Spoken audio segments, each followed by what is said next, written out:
This program is designed to provide general information with regards to the subject matters covered. This information is given with the understanding that neither the hosts, guests, sponsors, or station are engaged in rendering any specific and personal, medical, financial, legal, counseling, professional service, or any advice. You should seek the services of competent professionals before applying or trying any suggested ideas. Hello, and thank you for tuning in to A Sharp Outlook on K4HD Radio and Talk 4 TV. I am Angela Sharp, your host. Our armchair discussions with industry experts will give you the steps, tools, and information to be successful in business and to prepare you to be your best self. Hello, and welcome to A Sharp Outlook. It's great for you tuning in today. Do you know one of the most valuable voices that you carry with you all the time? It's your voice. And your voice can be used for wonderful things, like encouraging people, lifting people up, singing beautiful songs, talking beautiful poems. We should raise our voices when we see things that are not well, or if we have someone in our family that's not doing well. Use your voice, raise your voice so that you can meet them at the point of need. And when I say raise, it's just I want you to talk to them or sing to them, but not yelling. That's not what I'm intending here. Today, we have someone from the Voices of Service.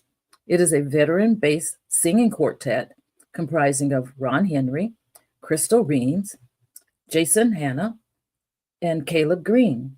They are 4 military veterans whose voices carry a mission of hope, healing, and unity by highlighting the experiences and resilience of service members, veterans, and their families. Known for their powerful performances, especially their rise to national fame on America's Got Talent. I remember watching that. The group blends soul, gospel, pop, and patriotic music to advocate for those dealing with visible and invisible wounds, representing the excellence and strength within the military community. Since 2012, their harmonious blend has been more than music. It's been a movement. Their journey took a powerful turn on season 14 of America's Got Talent, where they captivated millions and placed 5th in 2020. Their talent earned them a spot on America's Got Talent Champions, but their impact extends far beyond that stage. Voices of Service fuses various genres of music to deliver songs of resilience and purpose. Through their performances, they uplift communities, inspire recovery, and create connections that transcend barriers. Rooted in service and delivered with passion, their voices echo a message the world needs, one of strength, unity, and unwavering hope, something we really need at this point in time. My guest is Dr. Jason Hanna. He is a member of the singing quartet Voices of Service and an intricate part of CAMO. CAMO, it stands for Center for American Military Music Opportunities. They have utilized their performance to increase awareness of the therapeutic impact and performing as well as listening can have on servicemen and women who are coping with the challenges of post-traumatic stress. Dr. Hanna has been singing with fellow military veterans Ron Henry, Christal Rheams, and Caleb Green in Voices of Service since 2012. Voices of Service continues to perform and use their music to inspire, uplift communities, and promote healing. CAMO, which I mentioned before, which is the Center for American Military Music Opportunities, is a nonprofit organization that elevates and empowers service members, veterans, and military connected families through music. On stage, their musical performances include Voices of Service, American Military Spouses Choir, Donnie Isaacs, and Camo Kids.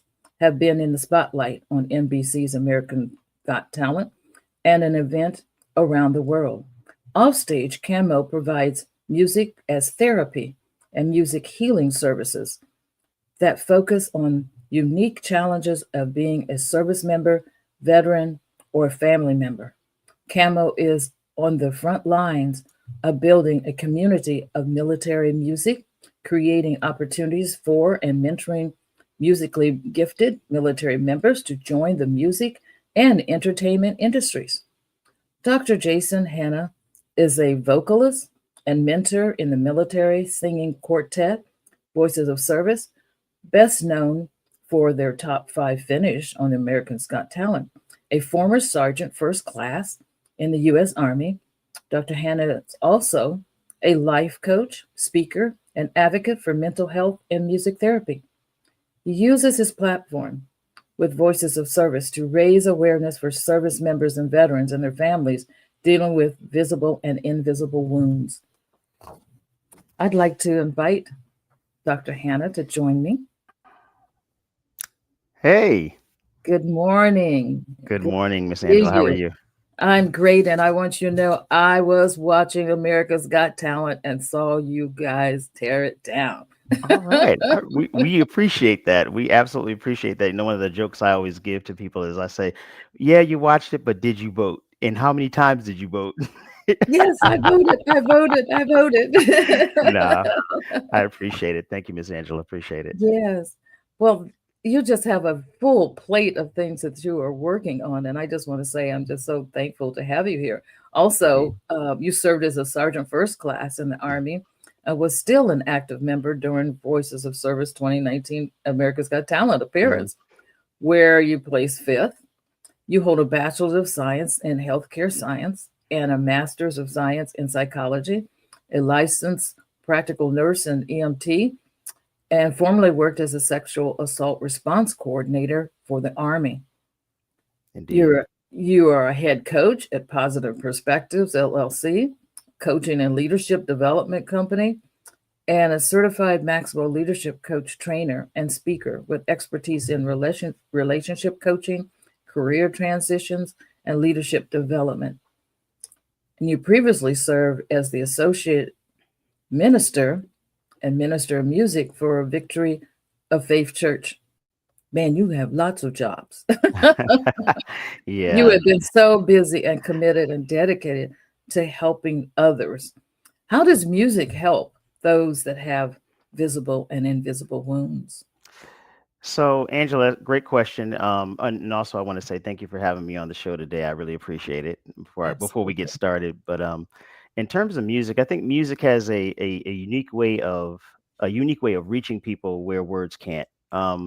So you have folks that are dealing with invisible and visible wounds, and those wounds can be physical, or it could be something that's resulting from from injury, trauma, or just the weight of some other mental health struggles that they have going on. So I think for me, music reminds people that they're not alone, that there's a shared story, and sometimes that shared story is sung and not said. It's just an interesting thing that has a way of bridging barriers, or well, destroying barriers and bridging gaps between folks. And if they can't talk it out, sometimes they can hear a familiar melody and they can sing it out, and then that Mhm. will that will help them to break down those barriers to get them to the part where they can actually talk about what their struggles were and what some of the things were that they were facing. So music disarms defenses, brings connection, and it gives people hope again. Wow, it's really, I when I first was thinking about this, it brought to mind my brother who went into the military, and he was even promoted. He had his, got his little stripes and bars and things like that, and then Hmm. all of a sudden he was discharged, and Hmm. he came. He called, and I said, "Sure, come on, come and stay with me." And he was not my brother. There Mm. was just so many things he was going through. He just walked all night. He never slept. He Wow. wouldn't go to sleep. And I Hmm. eventually called a doctor, and they said he needed to be taken to the mental hospital. Hmm. And they took him in there, and they would give him medication to help him sleep because he really needed to sleep. Yes. Um, he eventually came out, and we got him into an apartment, and but that behavior started back again, and one of his friends came by to visit him, and he didn't answer the door. They opened the door, and there was the smell, and he had passed away Oh, so in the sorry. bed, had a massive heart attack because of the internal stress he was having from whatever he experienced. Mm. And very young man. And I wish I had had the knowledge. I didn't know what to do because he was it was frightening to my children. He wasn't the same person. Sorry. Yes, ma'am. But I have a passion to always reach out and to help veterans wherever I can. I used to do homeless, uh, visit the homeless shelters. I Hmm. worked on the streets feeding the homeless. I found a lot of veterans among the homeless, and I Yes. would talk with them, encourage them as much as I could. I even became a minister, and I had a church for the homeless because they didn't feel comfortable going to the other to go into churches. They did not feel welcome. Wow. And there was, I couldn't help him, but I Yeah. had to help somebody who was going through like him so Yeah. that I could make this right as much as I could. I just needed to share that because it was just bubbling in my spirit, Yes, ma'am. Thank thinking you. about him. Yeah. Um, you Voices of Service still performs. Hmm. Where do you perform, and how do listeners reach the group for a performance? How do they reach your group? So, we're still performing actively, and so Voices of Service, we've been blessed to sing on some pretty incredible stages, from, of course, AGT. We've Mhm. also been, several NFL games, WNBA, Oh, NBA games. So, and even the White House. So it's, we do a lot, but I just wanted to say this one thing. What means the most to us, though, is it's not the high profile performances. Those are great. Don't get me wrong; those are great. But what means the most is when people are able to come up to us after a performance or a concert or whatever, and they're able to say, we listened to your music on wherever they listen to it on, and they're like, I listen to it when I'm having a moment, and your words really, your words and your songs really have an impact on us, and it helps me get through a tough time. So I think those are the things that really, resonate the most with me as a healer, a person that just has a natural, tendency to want to heal people. mhm. But to answer your question, to go back to your question, you can, contact us through our website, vofservice.com. It's V, like as in voice, V of service.com. Camel's website, as well as social media. So all of those places, are places that you can contact us and reach us for bookings and find out what we're going to be doing and subscribe to Mhm. our newsletter and stuff, so we can send out information about what we're going to be doing and where we're going to be doing it at. Right. Yes, ma'am. Now your group, you combine experience as a Maxwell Leadership Certified Coach Mhm. with deep psychological insights. How does this experience help in your dealing with your clients? So the Maxwell, to me, the best way I can describe it is it gives me the best of both worlds. So with Maxwell, you have the timeless leadership principles. That's stuff that, it's true for across whatever spectrum of leadership that you're going to be in. And psychology gives me the opportunity, or gives me the skill set to understand how people, they think, how they grow, and how they process things, and how they change. So those things, I can integrate both of those to help clients, um, not only set goals, but to break through mental barriers or things that hold them back. The thing that I say is moving them from stuck to unstoppable. That's my kind of like my catch line. I have two of them, Mhm. but yeah. So that's the thing. Yeah, using those two skills, leadership principles, and, psychological training, to help people move from stuck to unstoppable. As a decorated U.S. Army senior non commissioned officer, Mhm. corporate trainer, licensed practical nurse, and minister. How do these skills meet the needs of hurting people? Whew, okay, wow. Great question. So those roles, what they okay, so they taught me one thing, really, to be honest with you. All of those roles taught me one thing. People need care, they need clarity. They need care and clarity, honestly. Hmm. So the army side of the house taught me discipline, taught me to follow through, to, check up on the details. And nursing is all about taking care of being an advocate for your patient. It's about compassion. So those are things that come naturally for me. And ministry is about giving people hope, right? Caring for folks, serving folks, and giving them hope. And the corporate training gave me it basically sharpened my ability to communicate to people across all different spectrums of life, whether they're CEOs or whether they're interns. So I was able to communicate with all folks across all the spectrums of leadership. Um, so when somebody's hurting as a result of all those things, and somebody's hurting and they happen to exist in those spheres, that mix of experiences, it helps me to meet them where they are, to make a long Wow. story short.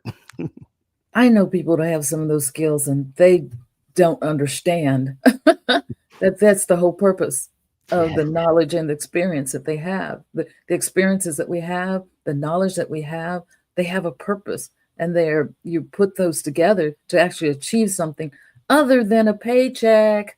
uh, absolutely. Yeah. Reaching out. We have a lot of hurting people, especially the younger generation right now, seems to really be hurting and Hmm. hurting others, in fact. And they grew up in during a time where there's been a lot of violence. I grew up, went to school, the most we did was like have like the bomb drill. We'd get under the desk but nothing was going to happen. Right. But they go to school trying to figure out how they're even going to survive every day because we're allowing people to just be active shooters in Yes. school and things when we can stop that. I Hmm. mean, that's what your skills are supposed to teach you that, okay, this doesn't make sense. Huh. Yes. Hey, it's called change it when you do the same thing over and over. I don't Definition mean of to be insanity. rude, but it's called insanity, right? Indeed. Indeed. You're not learning what's wrong then. You're not understanding the picture when you just keep doing it over and you allow someone's child to be gone, from their life. That I don't understand that kind of thought process, but that's why we have this show is to help you to get to the point you have different thought processes. You analyze better, you Hmm. do better. You use your voice for something better Right. than screaming on, social media and the rudeness and the violence that we perpetuate there. So Absolutely. Yes, ma'am. Yes. empowering Hmm. empowering the people, not dictating. Hmm. And this is something we try to do. Right. Dictating creates a space for reflection, and you ask powerful questions and equip clients with practical, actionable strategies. How is that help? So the thing about empowering is it's not telling people what to do. You can always tell somebody what to do, but that doesn't help them learn how to process and how to think. So Hmm. for me, it's about asking questions that help them to see answers that, and I use this phrase carefully. It's not so much that it's within them that is easily extracted, but it's something that they may have been thinking about. But there's this thing that we do as humans. The psychological thing is where we want to be safe. So success is actually a very risky and unsafe thing for our brains to process. So a lot of times we don't want to think about those things. A lot of times we have to sit with those things and think about them. And when coaches come in, is we say, "Hey, have you thought about this?" And they're like, but no, we need to think about this. We need to move this thing from this fight, flight, or freeze thing that you got going in the back of your amygdala, and move it to the front of Hmm. your frontal cortex, where I can actually get you to think about it. Because when you're thinking about it, you're actually making better decisions, because you're actually thinking about how to move things from this part of this thing is happening to me to I'm going to take control in this situation, as much as control as I can. So that's the empowerment piece, asking the powerful questions, getting them to think about things that they normally wouldn't think about, and helping them to make those decisions that will move them forward. What do you particularly focus on to assist those not sure of their purpose or their goals when you're, you know, doing your coaching and career, Mhm. transition training and leadership development? Mhm. You know, how do you really assist them in that? I think, man, for me, it's about starting with clarity. I know that's my through line, and it I struggled with that for a long time as a coach, because every coach needs a coach. So, of course, I'm talking to my fellow coaches, and the thing is, always have your through line. Know why you do what you do, right? So the thing is, for me, it's about starting with clarity. Start with clarity, because if you know what you're supposed to be doing, or if you have an idea of where you're supposed to start, that's that whole purpose piece, right? And that's where people Mhm. get stuck mostly, is that clarity piece. So if we can get them to understand, let's start with what you know, right? Start with what you where you want to go. Let's start building the scaffolding from that standpoint. So uncovering what truly matters for people, and then help them align their choices, that they're going to make those decisions that I was talking about previously. Help them align Mhm. their choices with those decisions. So once they get that clarity, they get that confidence, and once they get the confidence, that consistency is the thing that normally follows right after all of that. Yeah, and the thing is, Yeah. I even for myself, I've always wanted to help people. When I Mm. was a child, I said I was gonna be a doctor, but that didn't quite turn out, and It's okay. that way I ended up becoming, an accountant and a software engineer. You still help Uh, people. that's what I realized. I go in and I help companies Yeah. right side their ship. I help companies get out of, tax issues. I help companies get new software systems in to make things more efficient. So I am helping. I help companies do the right thing so they don't go to jail. So Absolutely. I'm always helping companies, and then I'm always reaching out to help people. So in some ways I am helping, and I don't have to deal with some of the things that I realized I wasn't going to be able to look at. Yes, ma'am. As being a physician, it's It, like, "Ooh, I'm so glad I didn't take that path. I would not be able to handle that." So, still doing it. So those skills that you're talking about, mhm. you still are able to use them as your goals and purpose. They just might transition into a lot of different paths. I know, Yes. I mean, I have so many reimagining my life. I don't know where I'm going to end up by the time I'm 125. I am living to be 125. I I've hear had to that. talk about Me that. too. We're going to do that together. I said, because some of the others, you read scriptures, they were in the 700s and 900 years. We done lost a couple years here. I want to recoup some of my years and throw a 25 on the end of 100. My grandmother was 104 when she passed, so I know that I can reach, Hmm. 125. So Absolutely. that's what I'm shooting for. So I want to stay healthy, so I can do what I do, help Yes. others as much as I possibly can. So, Dr. Hanna, Hmm. you say every person possesses seeds of growth Yes. within themselves, Yes. and so you help the clients to uncover those inherent strengths and build the resilience needed to thrive. How in the world is that done when most don't know they have seeds? Yes. So, very simple. And it's so okay. Here's the thing about simple. Simplicity is, it's simple, but it doesn't mean it's easy to do, but it is simple. For me as a coach, I look for the small wins.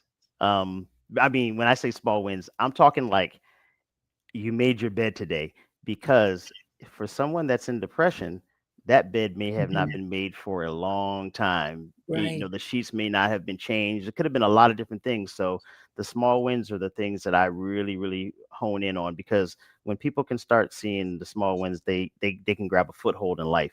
They can, or even a toehold in life, right? So Mhm. and I always say that growth is hidden in the things that people are already doing, or the intent to do it. Now we got to move them from intent to actually action, but the growth is actually hidden in those spaces. So If we can name those things, those little small wins, and then help them water those seeds. Hey, you made your bed today. That's big. What was the thing that encouraged you to do that today? What was the thought that was going through your mind that helped you to do that? And then we kind of encourage them to keep having that thought, or what was that thought? It's a placeholder, a mental monument, as I call them.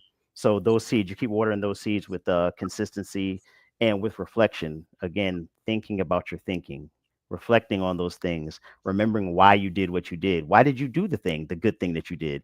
And then let's Mhm. keep that going, keep those winning streaks going. So yeah, for me, it's just a matter of helping clients see, or people, not necessarily clients, but people see what they already have going on for them, and what it takes for them, what's working for them to help them thrive, and then just keep nurturing that seed.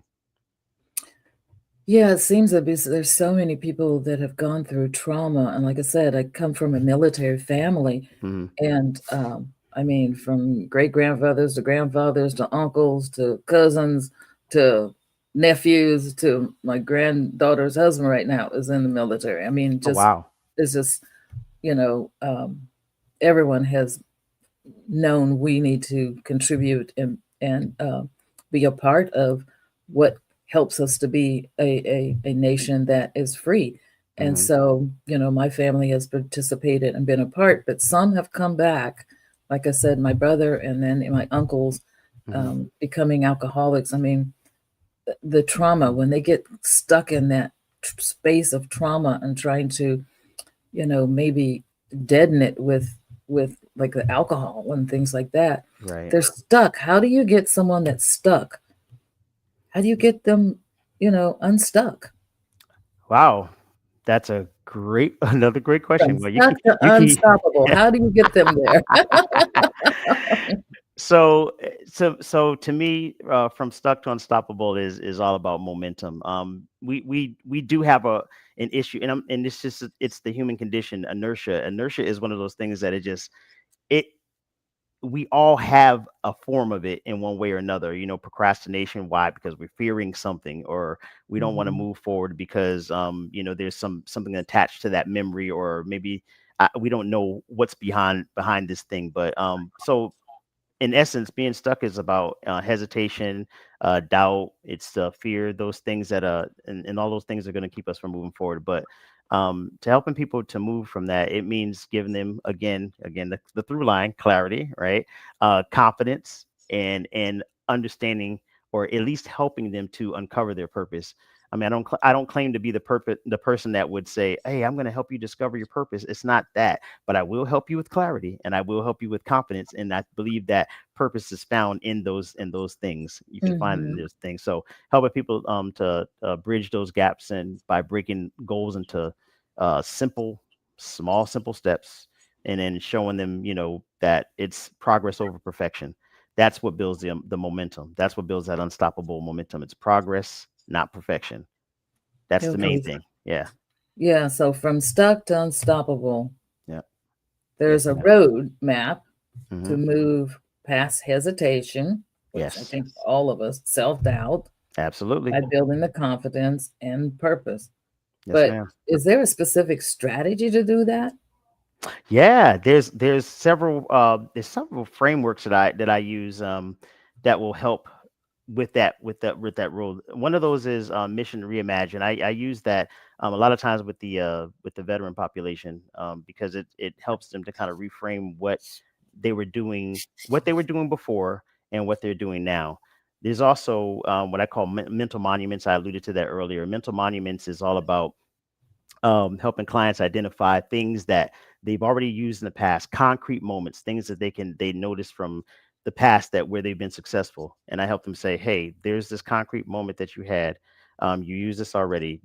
A moment when you were resilient, where you were faithful, where you were effective, right? So let's go ahead and look back at those monuments, those times and spaces, and we're gonna do a few things. We're gonna notice what happened. We're gonna really notice it. We're gonna examine it, then we're going to name it. We're actually going to name the monument. Kind of like in the Bible where there were monuments that were built and they Yeah. named it. They said this Mhm. place is this place, and we're going to name it this thing, so that way we can Mhm. remember. I mean, and what you have to do with that is you have to remember and then tell somebody else about it, so that way you can extend it. A lot of times it didn't happen that way, but we're going to try to do better. We're going to name it, and we're going to remember what it was named, and we're going to remember to tell somebody else about it. So that way we can help be held accountable. So then we're going to anchor that thing, right? So that's the next thing. What does this thing tell you about you? What is this story that you're telling yourself? What does it say about you? What are the skills or the things that you have to do to continue to keep these winning streaks going? And then the last thing you're going to do is apply it. How could you this same version that built this monument, how could that same version of you show up consistently all the time with that same clarity? How does that thing happen? So those are the things: the notice, the name, the anchor, and the applying the mental monument. So that's a really big one. That's a powerful framework, and it helps a lot of people out. Especially probably those that have been in the environment of such discipline as military. Indeed. And their days were organized, and they know their successes and things like that, and everything's on a plan. They're not like doing their own thing. They're everything has a structure and a plan, and being able to at least bring back that part of the behaviors of the military. Yes. I know there was something that might have traumatized them, but that wasn't every day. So the good portion was probably just getting those disciplines, doing that work, Yes. accomplishing that task or that command that was done, and being successful. Does it? But going back to that, are they able to stay in that happy place where they're like, yeah, man, I remember doing that, and they brighten up, or does it bring the trauma to the front? See, that's interesting, because now we're delving into therapy versus coaching, right? Mhm. So with the therapy and the coaching Which piece, you do that. right. Interestingly enough, so because I am very clear on this, I am not a licensed therapist, Mhm. right? I do have a psychology degree, but it's more on the academia, so that the research side. But that doesn't mean I don't have training in that area, Mhm. especially resilience training. So one of the things that you have to understand as a mental health gatekeeper is to understand where you're not in your depth. Say, for instance, a person has trauma that comes up during coaching. That Mhm. might be a good time to pause and to maybe refer to another practitioner that can help them with the trauma, because the trauma Mhm. part, if we can work with a person that's working with the therapist as well, because trauma is about unpacking what happened, why it happened, and moving forward from that space.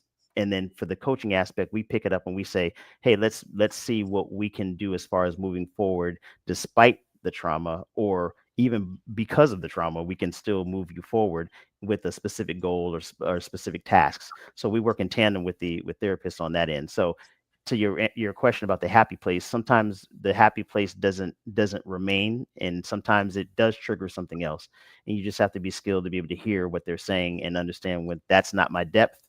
I need to make sure that you get the help you need, and Mhm. we can kind of put a pause on what we're doing. Let's get you the help you need to deal with that trauma, so we can move forward with the other parts of your life that we can address. Yeah, I was just thinking, like I said, I was working with the homeless on the streets, and they would tell me some things that had happened in their lives and things like that. I couldn't do anything but say, you Mhm. survived it. I didn't know what to say. So that's the only thing I could say is, you Yeah. survived it. Yeah. Now think about what you have experienced, and others are experiencing some of those things. You Mhm. can actually be a voice to help them get through it, because you did get through it. That I was Y- trying to encourage them. I don't know Right. whether they followed it, but they got a happy and excited face while I was talking to them. But they Understood. probably do need to reach out to someone that has that, you know, Yeah. experience and that knowledge, because it's also an area that's pretty tender and can cause severe reactions, like you said, triggers, Yeah.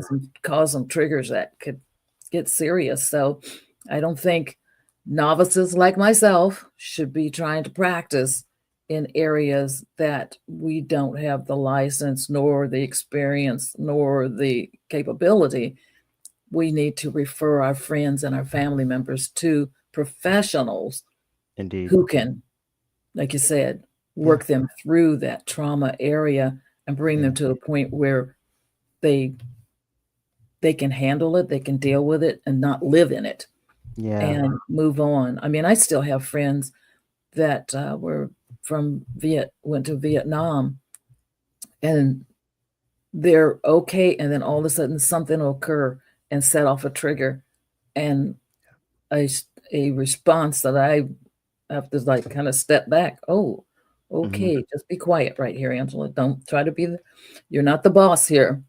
You Right. know, Right. you're not. Absolutely. You need to just be quiet and let them work through this moment here.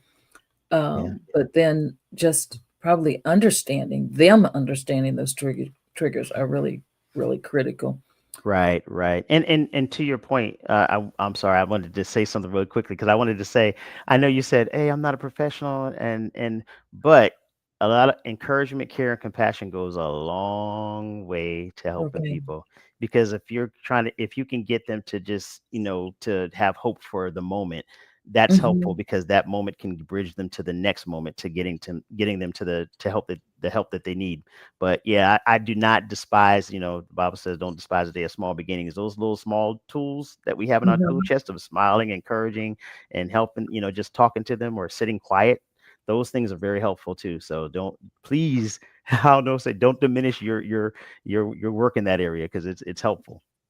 Well, I'm glad you're saying that because one of the things when I was working with the homeless people, especially the veterans, Hmm. they really, what saddened them the most, you Hmm. sign up and you put your life on the line for us back home. And then, yes, they've come home. Yes, Hmm. they're having some issues. They're sitting there on the side of the sidewalk or they're just leaning against a building or whatever. And Yeah. they say people walk past like they're a tree, like they're not even a human being. They won't even look them in the eye. They won't even smile. They could say hello. They're not going to jump out and bite. I know because I've worked with them for Hmm. like 10 years. Every Friday downtown, in this parking lot, we would have food, we would have clothes, we had musicians, like you said, music. They were Hmm. happy when they heard that music and clapping and everything. Yeah. And and when they talked to me, they said, I'm still human. And I said, I know. And I'm so glad. Yeah. And I would even look for opportunities for, restaurants or whatever that would even give them a little work or something to give them that pride. But Hmm. hey, they went over there for you to be able to have freedoms. And I think we owe it to them to at least give them a hello and a smile. Can we do that? Can we start saying hello and smiling at some of the people who are suffering because they were trying to provide you with the freedoms and all the things you enjoy and take advantage of on a daily basis? Just say hello.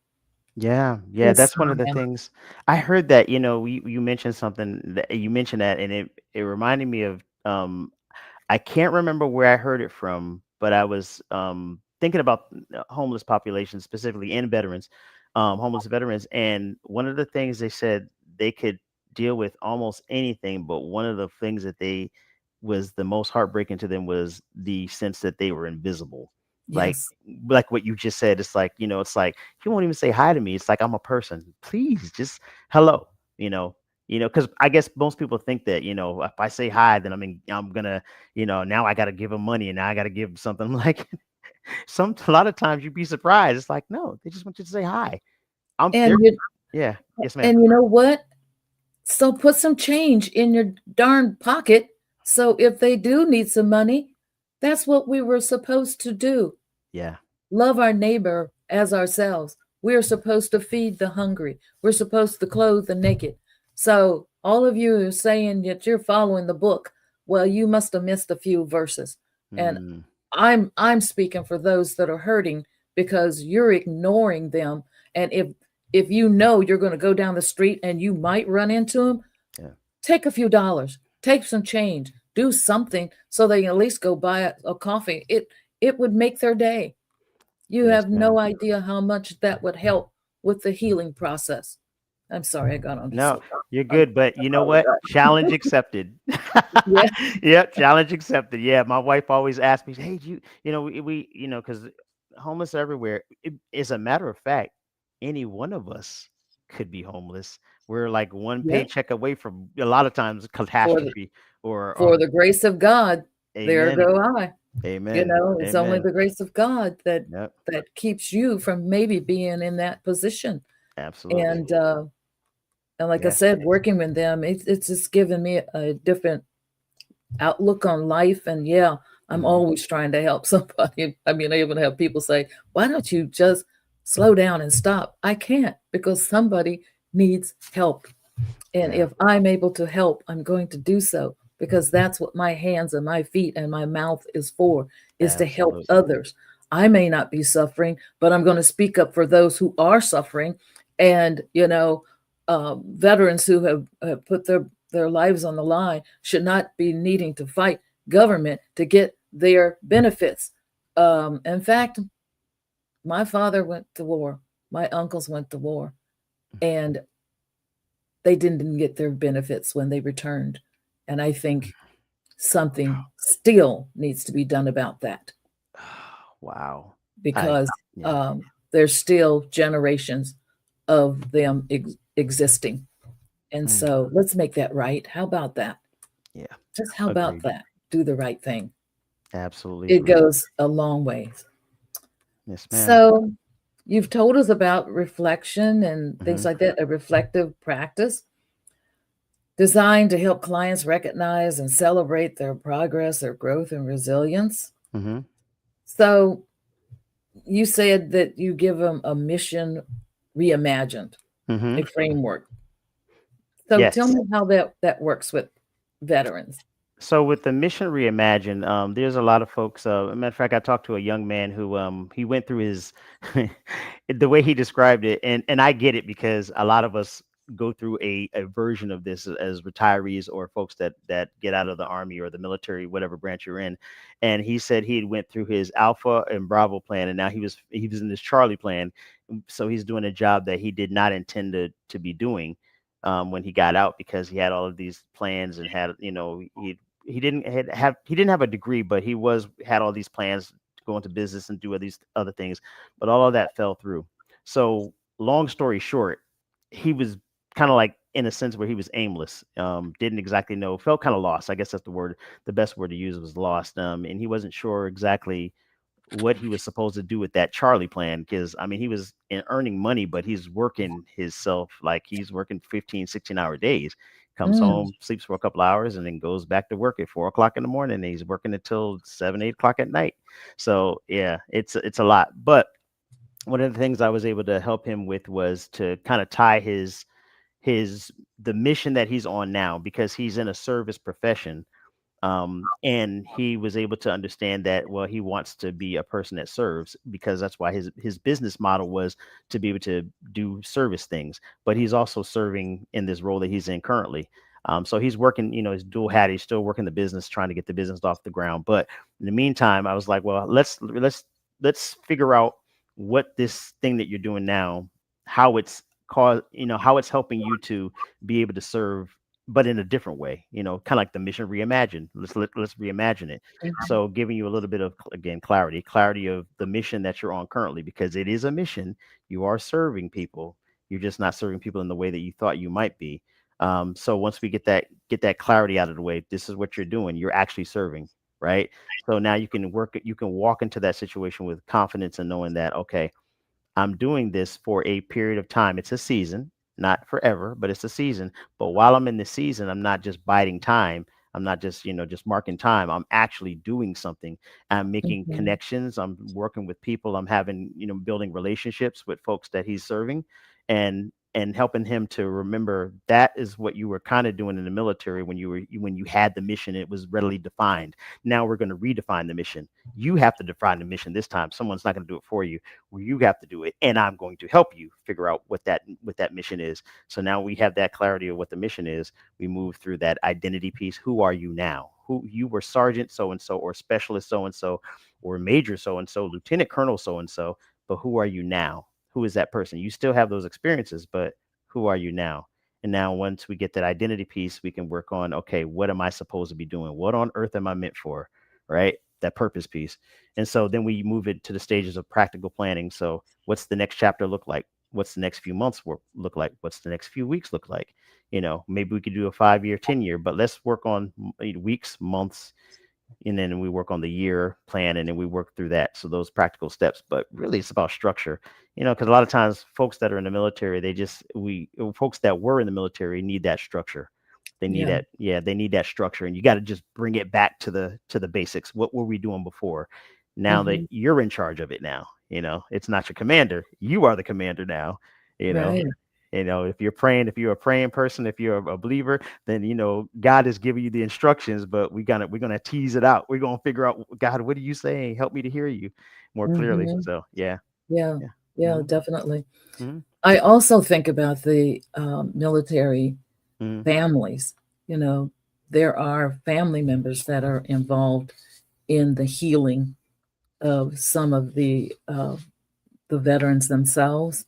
Their Absolutely. families are Hmm. part of that healing too, because they've been part of the trauma and part of the restructure in their lives and Hmm. things.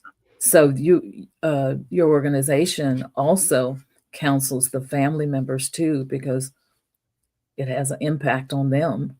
For Uh, sure.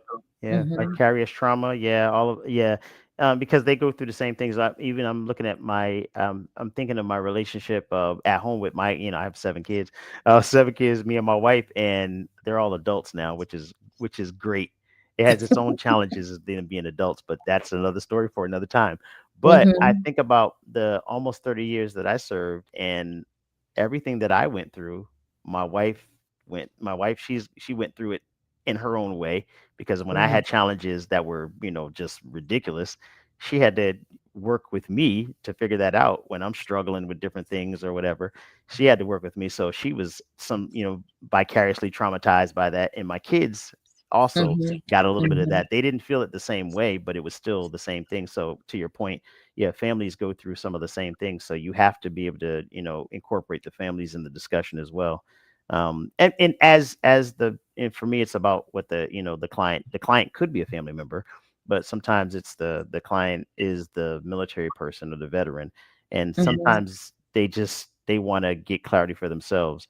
But we also try to work the families in as well, as much as we can. However, sometimes it's the family members that come for services, because they know, oh, you're family, you work with family members too. Yeah, because we want to help you guys figure that out too, and help your spouse who's struggling with different things, help them, figure out what the next best steps are, and for you as well, you know. Yes. So So tell us, mhm, to our listeners, mhm. what can we do to encourage, to help, to lift our voices or whatever, to make things better for our veterans, and especially those that have been, out of the active military for a long period of time? What would you recommend to our listeners? Oh, let's see. If you are a retiree, and you are, let's say you are a retiree, and you've maybe you have a modicum of success, or you figured some things out. One of the first things I would say, reach back. I mean, seriously, reach back and help some of your brothers and sisters out, because there is a so we've gone through transition assistance programs, and that's the program that the military uses. So when folks are getting out of the military for whatever, whether they're retiring or their service is over for whatever reason, that TAPS is great. The problem is it's a fire hose. So you get all of this information, and then you get out, and then you find out that you missed so much because you were focusing on trying to, clear. You had, for the Army, it's CIF, you got to clear CIF, all this other stuff that you got to do. So you weren't really paying attention. You were just trying to get out and figure it, and get on with your life. Mhm. And they're giving you, hey, we got all this information that's going to help you transition well, la la la la la. Great. But the problem is that once you get out, those services at some point, those services will end. It might be a while, but they will end. And a lot of times folks are trying to figure out how they're going to make ends meet, pay their bills. Then there are those folks that are further out that have been out for 3 or 4 years that have figured out some things. They had some time, and now they know, hey, there's these things that I wish I had known. Those are the things I want to encourage people. The things that you wish you had known that you know now, talk to your people. Go reach back to those folks. If you put it on social media, that's great. I'm always an advocate for saying, use the social media. Hey, soldiers, did you know about this? There's a lot of folks I'm going to shout out that are doing great work. Latoya Green's one of them, retired Sergeant First Class Latoya Green. She does a great job of advocating for soldiers, and she's retired. There's other folks that are working with folks that are getting their military benefits, their disability benefits. There are folks that are doing it for free. They just want to help people out. Reach back. Yes, exactly. Reach out and help those people out. Take the information that you have, the knowledge that you have, and help those people out. Because really, that's what we're here for, is to work in community. So if we're not doing the community thing, then what are we really doing? That's my biggest thing. I could get passionate about that. I get really passionate about that. So I'm going to stop at this point. Yeah. Well, I just want to say I've enjoyed our conversation. Thank you so much for being here on A Sharp Outlook. And for those that listening today, you heard what he said. Reach back if you've been in the military. Reach back if you've been a family member, and help your other brothers and sisters that might be experiencing some of the same things. And we who have not, that doesn't mean we can't be involved and lift our voices to make sure they're getting their benefits, donating to organizations that are helping the veterans, and just finding out what's going on. Go out there in social media, whatever, and get informed and find out what is happening in that area with our veterans. Thank you so much, Dr. Hanna, for being here. And thank you for tuning in to A Sharp Outlook. We're here every Monday at 11 a.m. Eastern Time, 8 a.m. Pacific Time. And as always, stay informed. I want to thank you for joining us on A Sharp Outlook. We have been informed and energized to take the next steps. We have posted links to websites and videos to learn more on today's topic. Please join us again next week for another thought-provoking conversation right here on K4 HD Radio and Talk 4 TV. Listen to the podcast on all the podcast apps. And until next week, stay informed.